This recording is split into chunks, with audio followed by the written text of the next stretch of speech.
devient parfait. Il nous invite à travers du voile, là où tout devient parfait. Il nous invite à travers du voile, là où tout devient parfait. Il te dit monte ici, monte ici, monte ici. Je te fais voir des choses cachées. Il te dit monte ici, monte ici, monte ici. Je te fais voir ton avenir.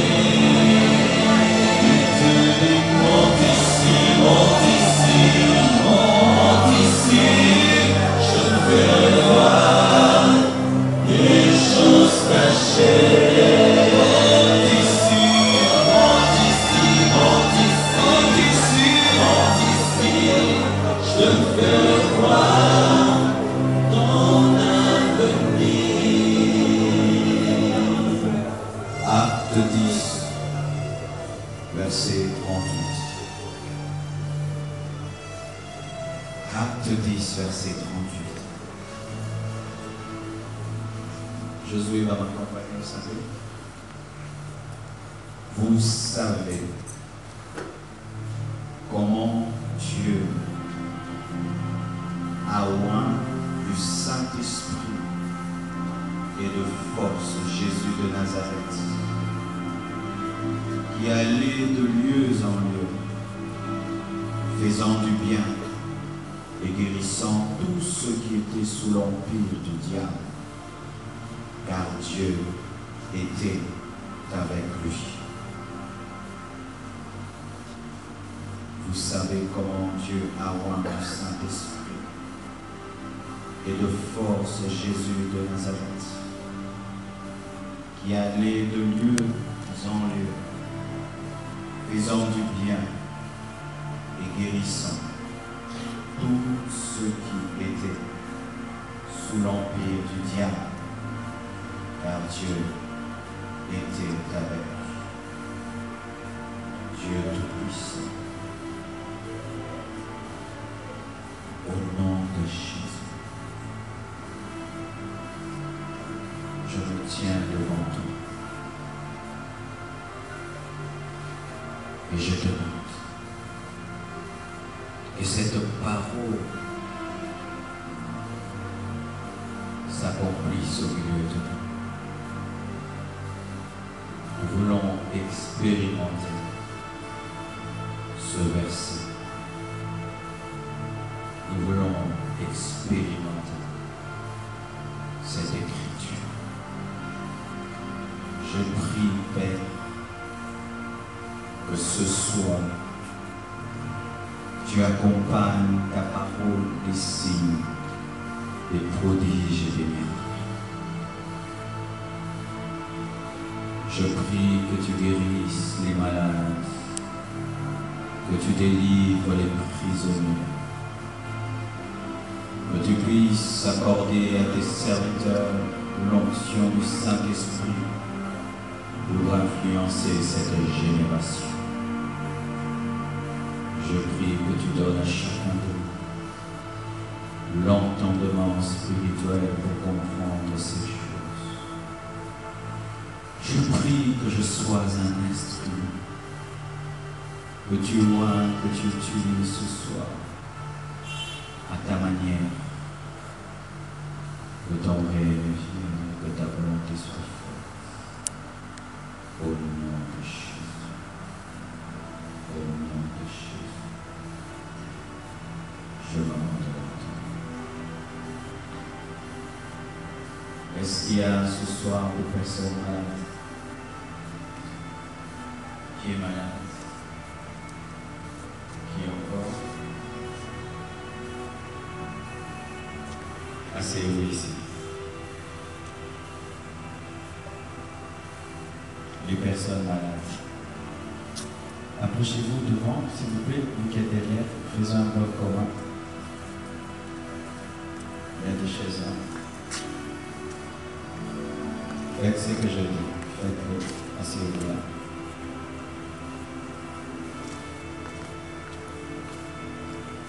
Est-ce qu'il y a quelqu'un d'autre qui est malade? Asseyez-vous ici.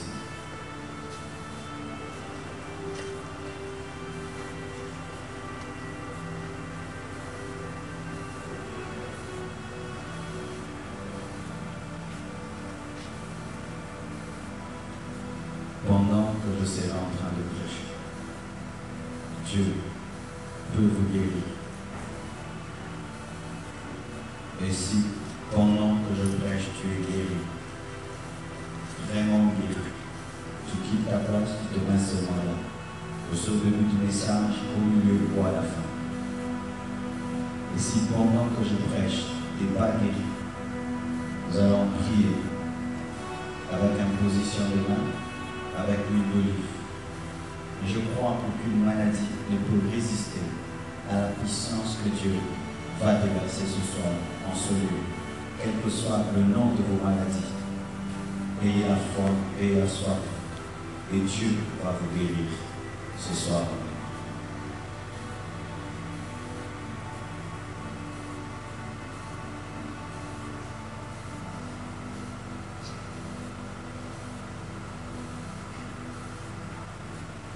Pierre était en train de prêcher et il cherchait à convaincre les hommes qui l'écoutaient au sujet de Jésus-Christ de Nazareth.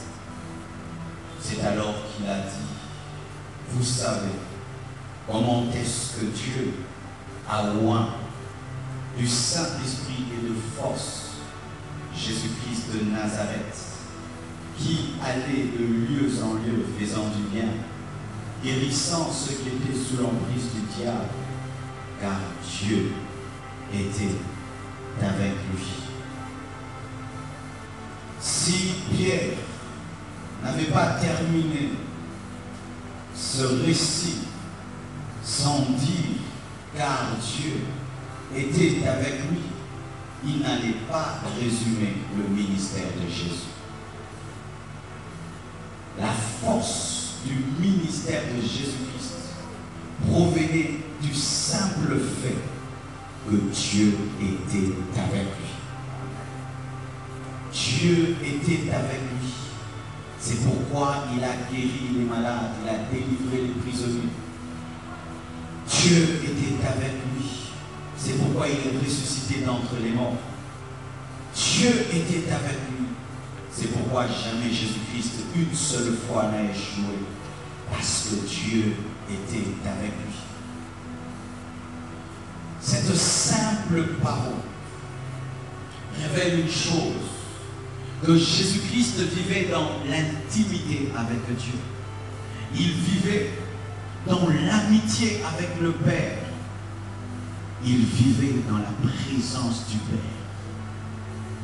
À vous tous qui désirez des puissants ministères, qui désirez être grandement utilisés par Dieu, il y a un secret.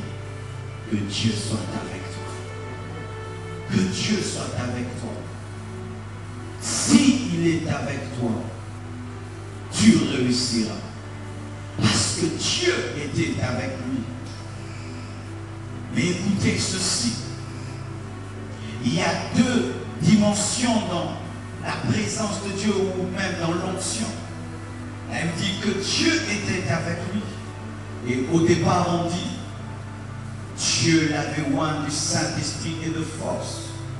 Et il a fait des miracles, des prodiges. Et on dit parce que Dieu était avec lui.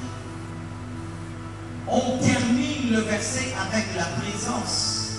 Mais avant de parler de la présence, on parle de l'onction que Dieu donne. Mais je veux vous dire une chose vraie. C'est dans la présence de Dieu que nous recevons l'onction. Et l'onction qui nous ramène dans la présence de Dieu pour recevoir une plus grande onction. Moïse était devant Dieu. Et Dieu lui a parlé au sujet de Aaron. Le ministère d'Aaron n'est pas né de l'onction, mais il est né de la présence de Dieu. Il est né d'une connexion de Moïse avec Dieu. Et comme on oint Aaron, la première chose qu'il doit faire, c'est d'aller dans le lieu très saint. Une vraie onction te poussera toujours dans la présence de Dieu.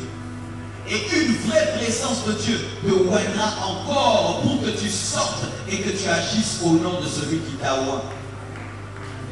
L'onction me prépare à la présence de Dieu. Et la présence de Dieu me confère l'onction pour sortir et agir au nom de Dieu. Mais pour revenir encore, c'est pourquoi dans toute la vie de Jésus-Christ, il n'y avait que montagne, vallée, montagne, vallée. Il va au sommet de la montagne. Il a l'onction, il descend, il libère cette onction, il remonte encore.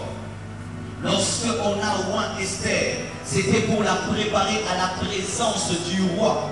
Dieu te donne l'onction pour que tu ailles dans sa présence. Dieu oint l'Église pour nous amener dans sa présence. Parce que la présence de Dieu est plus grande et plus importante que l'onction de Dieu. L'onction grandit, mais la présence de Dieu ne grandit pas. Parce que Dieu ne devient pas grand, Dieu ne devient pas petit. Mais l'onction peut diminuer. Et l'onction peut grandir. Dieu est déjà là. Il ne sera pas plus là, il est déjà là. Mais son onction a la capacité d'être croissante. C'est ainsi qu'on parle d'une double portion d'onction, mais on ne parle jamais d'une double portion de la présence de Dieu. L'onction que Dieu va te conférer, tu l'auras dans sa présence. Mais elle sera caractérisée d'une chose, elle va te donner la sorte de sa présence, parce que l'onction te ramène toujours là où tu l'as obtenue. La vraie onction te ramène là où tu l'as obtenue. C'est pourquoi il y a des hommes qui, expérimentant une grande puissance de Dieu, du coup deviennent des grands hommes de prière, parce que la puissance qu'ils ont obtenue recherche le Dieu qui a conféré.